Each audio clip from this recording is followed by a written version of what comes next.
Ka përfunduar tashmë i gjithë procesi i numërimit të votave dhe njësit e sistemit zgjedhor me njëherë kanë nisur të publikojnë emrat e kandidatëve të partive që kanë fituar mandatin e deputetit në legjislaturën e re të Kuvendit të Kosovës, megjithse ende nuk janë certifikuar rezultatet. Eugenca Kolli nga organizata Demokracia në Veprim ka postuar në rrjetet sociale rezultatet e pa certifikuara të zgjedhjeve, duke renditur partitë fituese por edhe listat e kandidatëve që sipas tij tashmë kanë fituar mandatin. Ndryshe nga legjislatura e kaluar kur 9 deputet Feriza Ajas u zgjodhen me vetvendosjen, si vjet numri ka rënë në 4 sosh, megjithse procesi ende nuk ka përfunduar zyrtarisht. Si vjet ja ka ndalë të rizidhen Hekuran Murati, tashmë ministër në detyri financave, Adelina Grajinca, e cila kishte fituar me PDK-n por do të transferohej në vetvendosje pas zgjedhjeve të vitit 2021, si dhe Dimal Basha, njëri prej deputetëve më të mediatizuar me deklaratat e tij, dhe Valion Ramadani nga vetvendosja. Kjo rënje ka shqetësuar Kenan Gashin e organizatës Avonet, por pretendon se shumica e ish deputetëve të vetvendosjes u ndeshkuan meritueshëm nga votuesit Feriza Ajas. Romja e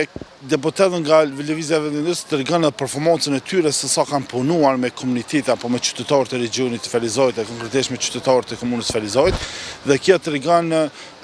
seriozitetin e tyre se sa kanë marrë vota nga qytetarët e komunës Felizojt apo në regionin e Felizojt. Është shqetësim se janë numri i madh i tyre, por çka shumë e rëndësishme që parti tjera, për shembull PDK-ja dhe LDK-ja kanë pas një rritje në këtë pikë dhe besoj që kanë treguar edhe gatishmërinë që qytetarët dëshirojnë me pas ndryshim të deputetët. Ndryshe nga përbërja e kaluar, dega e PDK-s në Feriza ja ka dalë ta dyfishoj përfaqësimin. Pas Elmire Qises, deputete është zgjedhur edhe asamblisja lokale Arbnora Salihu, një herë është kryetare e forumit rinor të PDK-s. LDK-ja dhe koalicioni AK Nisma nuk ja kanë dalë as kësaj here të sigurojnë vota të mjaftueshme për kandidatët e tyre nga Ferizaj. Eugenca Kolli Demokracisë në Veprim ka shkruar se pavarësisht diferencave relativisht të vogla mes disa kandidatëve, kjo pritet të jetë përbërja e grupeve parlamentare të subjekteve politike që kanë siguruar mandate. Por dega e LDK-s në Ferizaj shpreson se do të ketë së paku një deputet nga Ferizaj, pasi që pritet që 2 kandidatët e zgjedhur Gazmend Muhaxheri dhe Imre Ahmeti të dorëzojnë mandatin për ta vazhduar punën e tyre si kryetar komunash. Shpresat të ngjashme ka edhe në kampin e vetvendosjes në Ferizaj, pasi presin që disa deputet të marrin poste ministrore nëse qeveria do të jetë përsëri në duart të tyre.